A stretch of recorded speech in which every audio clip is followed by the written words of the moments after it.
So obviously sales are skyrocketing. I mean, we looked at, I wrote a report for our preferred client update last week, and one of the things that I promptly noticed was that oil year over year is up 75%. Yes. So we are talking about moving from $31 a barrel to $54 a barrel, and that is a huge improvement. Still not exactly what we want overall, but we're seeing a lot more stability out there. Absolutely. And sales are up like 24%. I mean, it feels busy out there. Well, and when I'm talking to a lot of realtors now, and I think the public has accepted the new reality, and there's that period always when things are in a state of flux where their reaction is, let's not do anything and wait. Now they're comfortable with where oil has been sitting. The economy is there. Trump has been elected. He's installed. You know, the world is moving on. Depends, no matter where you stand on Trump, and we're not going to go there. Yep. But it really is we're seeing some stability and confidence. Yes. Which is it. And we're seeing those buyers come out. And for those buyers that were waiting for the bottom of the market, quite likely they've already missed it, and we're starting the slow climb out. That's right. I think when you're looking at that, U curve, we're through the bottom and it's just starting to inch up, hopefully. Well, and that's so great because most people, it's impossible to time the bottom because you never know where the bottom is until you see the turn. So as soon as the turn is there, that's where you got to buy. And there hasn't been a better time in the last 5 years than to start getting into the marketplace.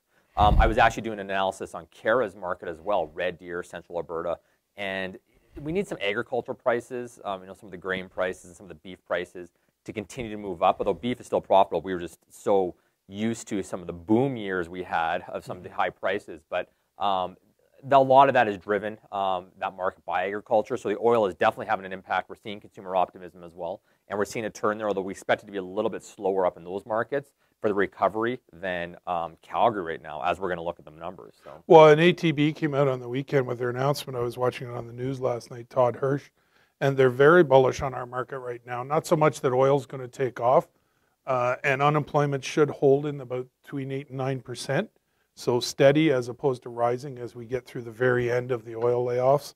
But their two highlights for the Alberta economy were tourism and agricultural. Perfect. So perfect. Two of our core, I mean, tourism's a number 4 industry. Agriculture, I think, falls at number 2 or 3. So we're seeing, and that's the advantage too of our low dollar, the 150th anniversary of Canada this year. That's right. We saw a lot of business come up into Canada last year. We'll see even more come up from the U.S.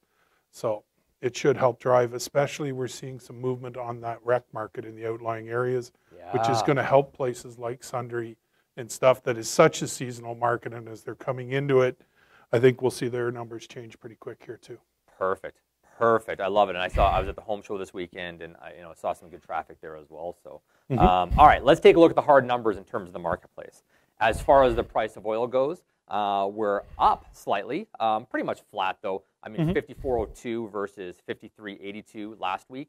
In terms of the Canadian dollar, it is down ever so slightly. Again, pretty flat, 76.37 versus 76.70 cents US. Now, just one of the things that's interesting about this is we said that we've reached some stability here, and I've been saying for the last 3 weeks, even 4 weeks, that everything's been pretty flat, and that's a good sign. Brings a lot of comfort to people. Yeah. We're looking at the number of listings in the market. We see some great positive movement there, of course. Metro Calgary right now, as of Friday, was sitting at 4,723 combined listings. Red Deer at 506, and we've definitely seen some positive movement on absorption rates. Absolutely, and that's where it is. I mean, the listings have been fairly stable, but it's because of the amount of sales that have been going on. So looking at the numbers here, overall, we're sitting in a balanced market. Again, 2.5 to 4 months of inventory, 3.14. Single-family homes are killing it.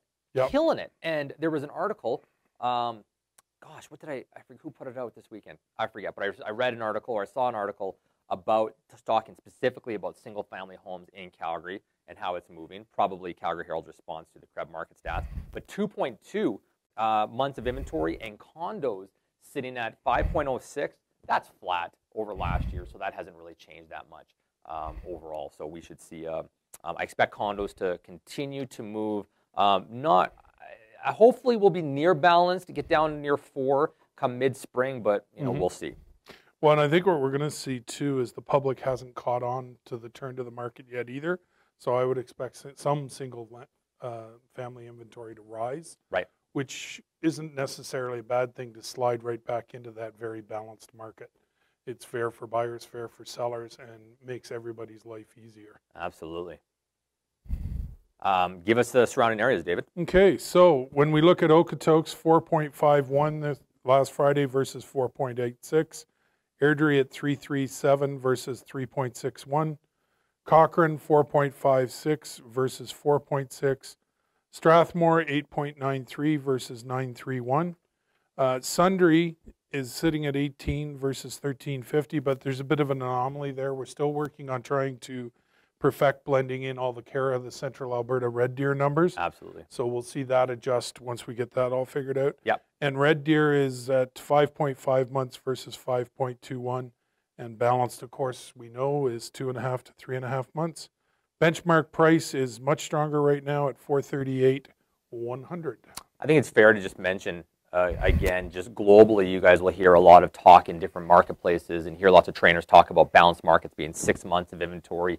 Some markets might even be 8 months of inventory. So balanced markets are dependent on the city, the region, and if you would dove down into communities, what's balanced in Mackenzie Town is going to be a lot different than what's balanced in Mount Royal or something else as well. So don't think that, just because a community has high months of inventory, that means that it's unbalanced. So that's it. You need to look at long-term trends for that.